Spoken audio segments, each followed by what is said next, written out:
So இப்போ நம்ம கண்டுபிடிக்க வேண்டியது net profit before tax and extraordinary item இதை தான் நம்ம கண்டுபிடிக்கணும். ஸோ இதில் வந்து நல்லா ஞாபகிச்சுக்கோங்க, 5 ஐட்டம் ஆடு 2 ஐட்டம் லெஸ்ஸு, இந்த மாதிரி ஒரு ஷார்ட் கட்டை ஞாபகிச்சுக்கோங்க. 5 ஐட்டம் ஆடு 2 ஐட்டம் வந்து லெஸ்ஸு. ஸோ எதோட வந்து ஆட் ஆகணும் அப்படின்னா சர்ப்ளஸ்ங்கிற ஐட்டத்தை ஞாபகிச்சுக்கோங்க. ஸோ சர்ப்ளஸோட 5 ஐட்டம் ஆட் பண்ணுங்கள், 2 ஐட்டம் மைனஸ் பண்ணுங்கள். ரொம்ப ரொம்ப ஈஸி. நான் இன்னும் இன்டெப்த்தாக எப்படி பண்ணலாம்னு சொல்கிறேன், நோட் பண்ணி வச்சுக்கோங்க. ஸோ ஃபஸ்ட்டு என்ன எடுக்கணும்னா சர்ப்ளஸ். இந்த சர்ப்ளஸ்ங்கிறது எங்கே இருக்கும்னா பேலன்ஸ் ஷீட்டில் ரிசர்வ்ஸ் அண்ட் சர்ப்ளஸ்ன்னு கொடுத்துருப்பாங்க. ஒரு நோட் நம்பர் கண்டிப்பாக இருக்கும், நோட் நம்பர் இருக்கும். ஒரு இமேஜின் 2ன்னு வைங்க, அமௌண்ட் வந்து 10 lakhன்னு வைங்க. ஸோ சர்ப்ளஸுங்கிற வார்த்தை பேலன்ஸ் ஷீட்டில் இருக்கான்னு பாருங்கள், அதுக்கு என்ன நோட்டுன்னு பார்த்துக்கோங்க.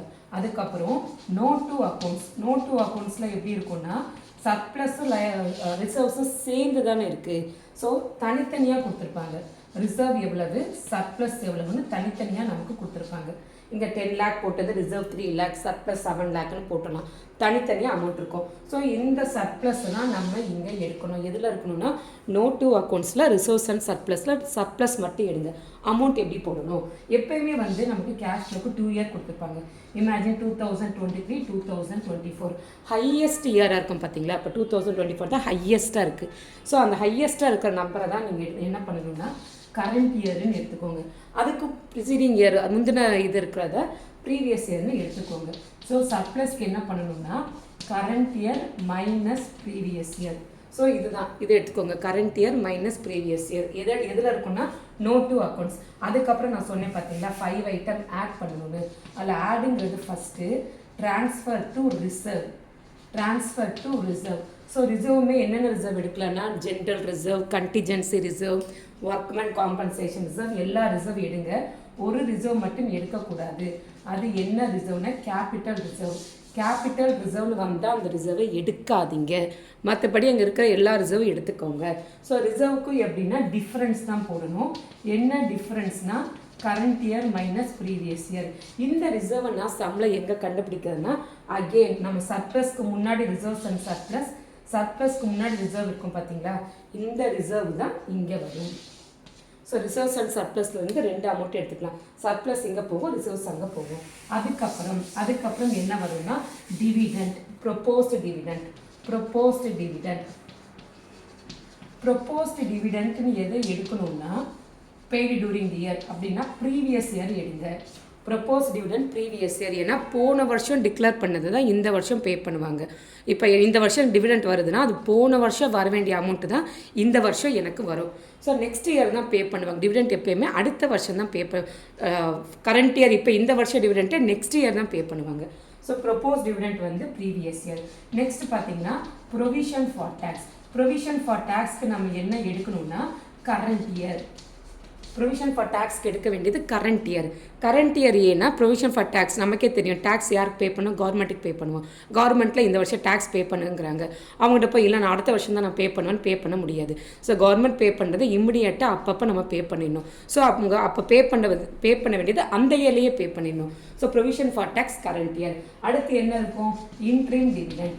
இன்ட்ரீம் டிவிடெண்ட்னா என்னென்னா கம்பெனி டிவிடெண்ட்டை இயர் எண்டில் தராமல் மிடில் ஒரு டிவிடெண்ட் தருவாங்க. இப்போ நான் தான் ஷேர் ஹோல்டர்னா எனக்கு 1 year கழித்து வெயிட் பண்ணி டிவிடெண்ட் தராமல் 6 month ஒன்ஸ் இல்லை 3 month ஒன்ஸ் ஏதாவது டிவிடெண்ட் எனக்கு தரலாம். ஸோ இது எப்போயுமே எங்கே தான் இருக்குன்னா அட்ஜஸ்ட்மெண்ட்டில் பாருங்கள். அதாவது நோட் டு அக்கௌண்ட்ஸ் கீழே அந்த பாக்ஸு ட்ரையல் பேலன்ஸ்குள்ளே பேலன்ஸ் ஷீட்குள்ளே பார்த்துட்டு அட்ஜஸ்ட்மெண்ட்டில் பாருங்கள். அட்ஜஸ்ட்மெண்ட்டில் தான் இன்ட்ரீம் டிவிடெண்ட்டுன்னு இருக்கும். அந்த பேலன்ஸ் ஷீட்டு நோட் டு அக்கௌண்ட்ஸில் இருக்காது. இது போக லாஸ்ட் ஐட்டம் என்னென்னா எக்ஸ்ட்ராடினரி ஐட்டம்.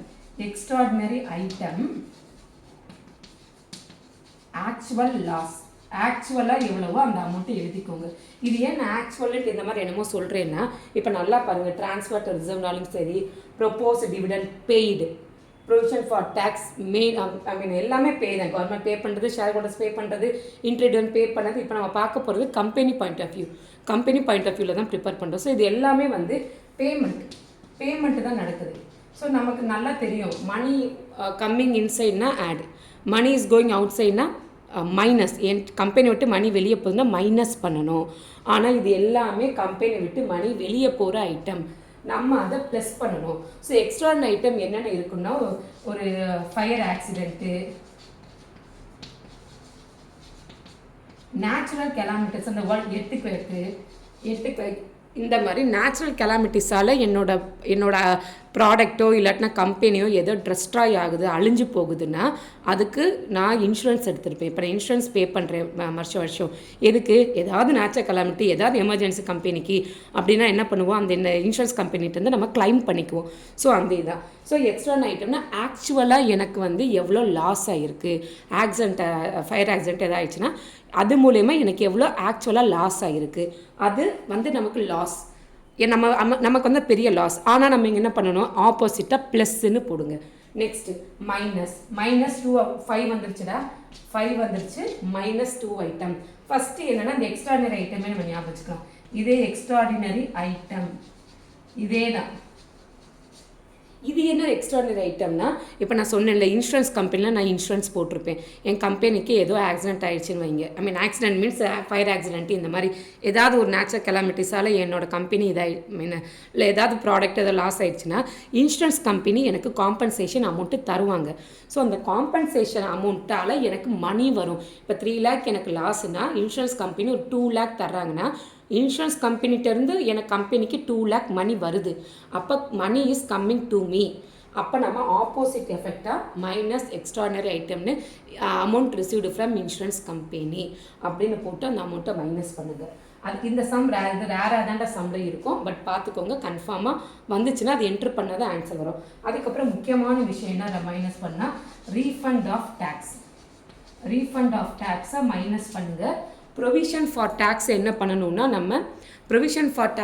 பண்ணணும்னா ஆட் பண்ணணும். ஏன்னா நான் கவர்மெண்ட்டுக்கு பே பண்ணால் மணி கோயிங் அவுட் சைட், நீங்கள் வந்து ஆப்போசிட் எஃபெக்ட், அதனால் ஆட் பண்ணுறோம்.